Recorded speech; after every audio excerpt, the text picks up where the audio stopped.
Dois ciclistas morreram depois de serem atingidos por um carro em Limeira. Uma tragédia em pleno domingo. O motorista não tinha habilitação e estava bêbado.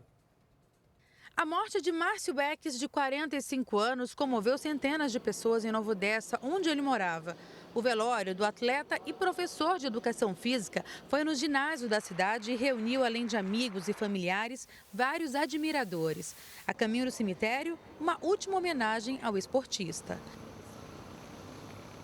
Cara que é pioneiro no que fez um triatlo aqui na Nova Odessa e ensinou muita gente. Ele plantou uma semente em bastante gente, em criança, muita gente que pratica atividade física hoje aqui, como a gente, surgiu pelo incentivo dele, pelo exemplo que ele era de caráter. A gente vê no Facebook tantas declarações falando do caráter desse cara, o que ele deixou, né?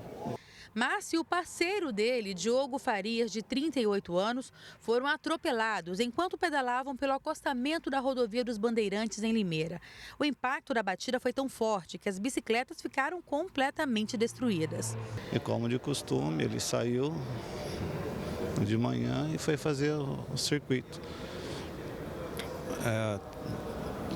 E geralmente ele usava Bandeirante, o que ele não gostava muito, né? Ele treinava de Nova Odessa, Americana, mas o circuito é pequeno. E aí foi aonde que eles resolveram sair. E saíram para Bandeirantes. De acordo com a Polícia Rodoviária, o motorista do carro não tem habilitação e estava alcoolizado. Ao fazer uma curva, ele perdeu o controle do veículo, atingiu os ciclistas e capotou em seguida. Ele foi socorrido e levado à Santa Casa de Limeira. O Diogo é um amigo nosso, da época do triatlon ele já fazia antigamente, aí depois ele conheceu o Márcio há um mês, 2 meses, né?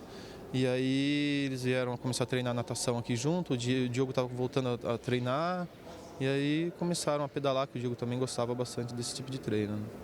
Nossa, que tristeza. Acho que ainda está caindo a ficha para o pessoal, né? Porque é uma tragédia anunciada. Quando se pega no volante depois de beber, o motorista assume o risco de matar alguém e sabe que está cometendo um crime.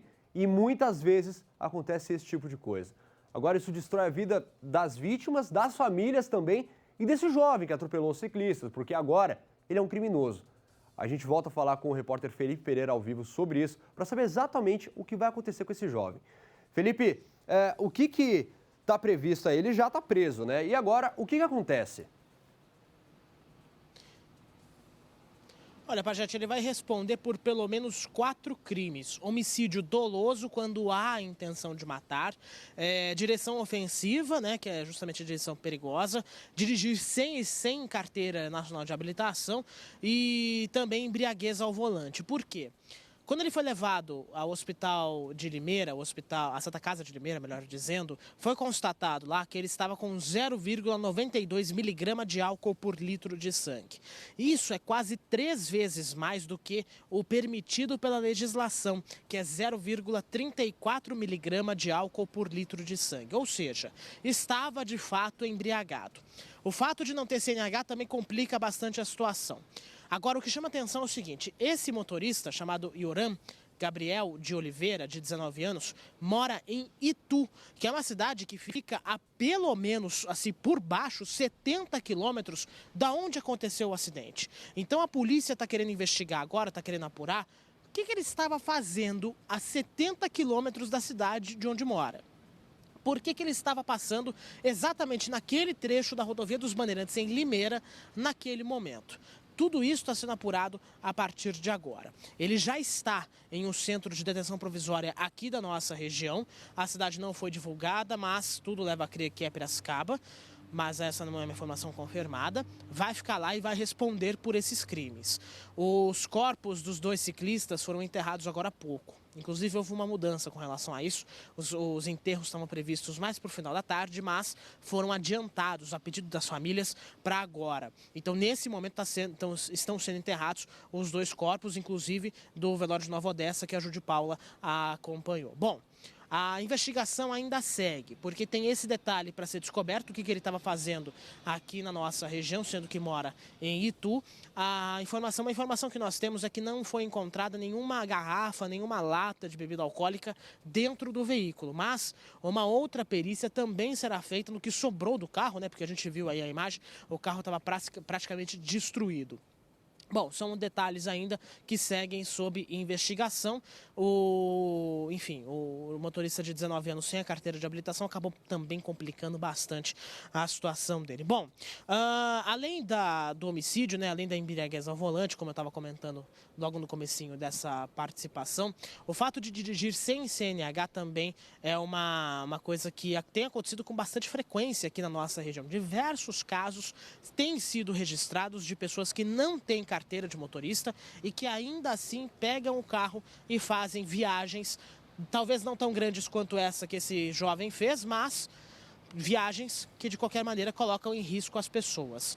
Só para você ter uma ideia, o quilômetro 146 da Bandeirantes, exatamente onde aconteceu o acidente, é um local muito utilizado por ciclistas justamente para se fazer treinos. A gente sabe, a rodovia dos Bandeirantes é a melhor do estado de São Paulo. Inclusive um estudo que foi divulgado o levantamento que foi divulgado há pouco mais de 2 semanas pela Artesp, mais uma vez aponta isso, que a rodovia dos Bandeirantes é de fato a melhor rodovia aqui do estado de São Paulo, e não à toa. Para quem conhece ali aquela região, a rodovia é praticamente um tapete, fora que tem pouco movimento. Então muita gente acaba usando aquele trecho para poder treinar. Além dos motociclistas que têm aquelas motos de alta potência, que também utilizam a rodovia dos Bandeirantes nos finais de semana, também tem ciclistas, também tem até corredores, em alguns trechos mais perto das cidades, né? Especialmente ali entre Santa Bárbara do Oeste, Limeira, também tem muita gente que faz esse caminho. E muita gente aproveita também para enfiar o pé no acelerador com gosto ali na rodovia dos Bandeirantes, né? Mesmo sabendo que tem radar, mesmo sabendo que tem a vigilância. Aliás, a velocidade do carro onde estava o jovem também vai ser apurada para verificar a quanto ele estava antes de acontecer esse acidente, ou por que ele teria perdido o controle. A gente sabe, isso é fato notório, mas não tem necessariamente a ver com esse caso ainda, né? Pelo menos não se tem a confirmação que se perde o controle de um carro muito fácil a velocidades mais altas. Reforço, não sabemos se é esse caso, mas tudo leva a crer que sim. Tá aí, então, infelizmente, 2 vidas que foram perdidas pela irresponsabilidade de um jovem de 19 anos, bêbado, sem CNH. No Jornal da VTV, às 7h15 da noite, a gente volta para atualizar todas essas informações. É com você, Pajete. Sem dúvida. Obrigado por todas as informações aí, Felipe.